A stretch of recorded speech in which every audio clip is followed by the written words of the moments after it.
Gina Morelo, periodista y magíster en comunicación, es editora de la unidad de datos de El Diario El Tiempo, la primera de su tipo en el país. Por otro lado, Morelo es la presidenta del Consejo de Redacción, organización colombiana de periodistas que promueve el periodismo de investigación en el país. Su trabajo, La Ruta del Despojo, investigación con la que desveló los matices del proceso de restitución de tierras en el norte del país, le mereció el Premio Nacional de Periodismo Simón Bolívar.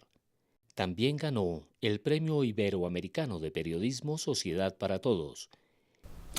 Gina, después de hace 4 años, el gobierno colombiano está negociando con el grupo guerrillero de las FARC.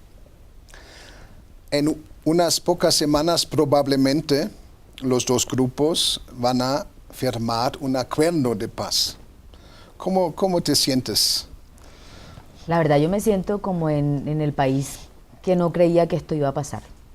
Yo hago parte de una generación a la que le tocó todavía como ver mucho el conflicto. Yo soy de región, soy de Córdoba, y desde chiquitica siempre en mi cabeza los recuerdos que hay son historias de violencia.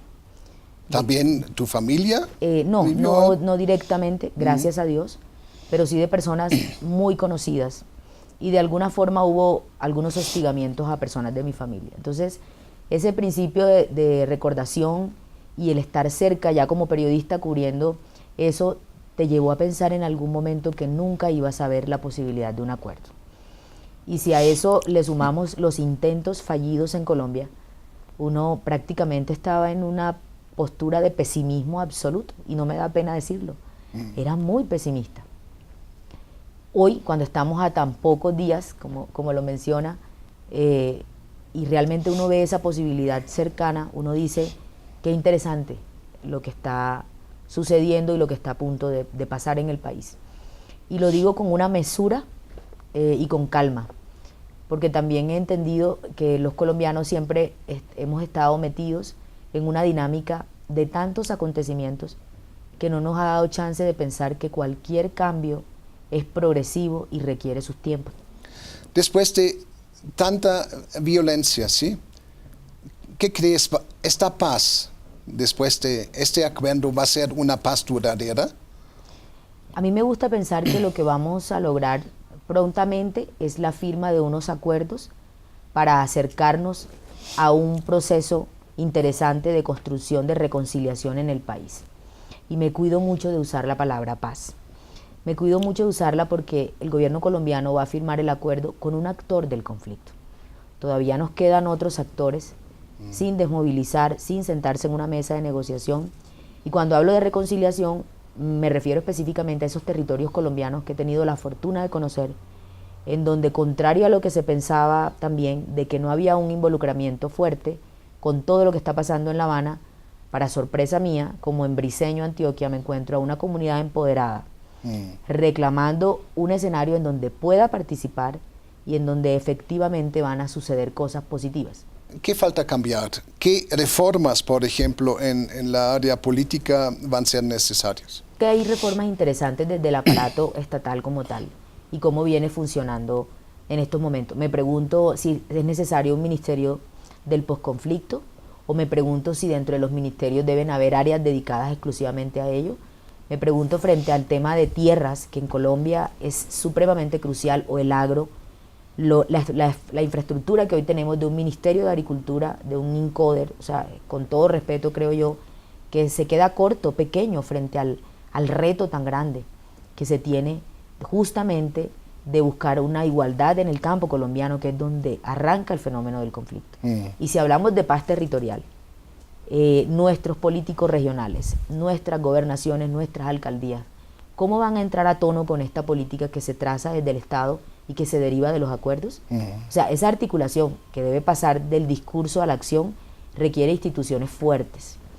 Tenemos una polarización en el país. ¿Qué se podría o qué debería hacer la política para reducir la polarización y para unir el pueblo? Ir a las regiones y quedarse en las regiones. Y no solo escuchar a los pobladores de las regiones, sino construir con ellos la transformación. Hace 2 semanas estuve en Guainía, en la selva amazónica, y me encontré con una cosa muy interesante en un trabajo de desnutrición. Me encuentro con pobladores que me cuentan que mucho del fenómeno que se ocasiona con la desnutrición de los niños tiene que ver con que en la frontera con el río Guaviare, anteriormente cultivable en productos agrícolas, se desplazó toda esa producción agrícola para los cultivos de coca. Cuando el gobierno llega a erradicar cultivos, no hay política de sustitución. Todo el mundo se moviliza a la cabecera inírida y forman los cordones de miseria en donde hoy no tienen nada que comer y no pueden producir porque es una tierra ácida, a diferencia de donde estaban. Yo me preguntaba con ellos y se los preguntaba, ¿qué se requiere acá para decir que están en paz? Sí. Y me decían ellos, necesitamos comida, necesitamos producción, necesitamos tierra, necesitamos volver. Entonces yo lo que creo que se requiere es que el Estado esté allá, que ya no basta solamente con decir, como dicen los políticos, me he recorrido este país y lo conozco. Sí. Yo creo que además de eso, yo creo que los políticos tienen que quedarse en el país y tienen que construir con el ciudadano la nueva herramienta de participación, sí, y de poner yo y todos para lo que se viene para el país. Hablaste del tema cocaína. ¿El proceso o el acuerdo de paz automáticamente va a reducir este problema? ¿Va automáticamente, reducir el tema narcotráfico? Hay un acuerdo muy importante dentro de los acuerdos que se pactan en La Habana que tiene que ver exclusivamente con temas de narcotráfico. Y eso tiene que ir atado a una política de sustitución supremamente fuerte en el país. Y ahí creo yo que está anclado gran parte del éxito.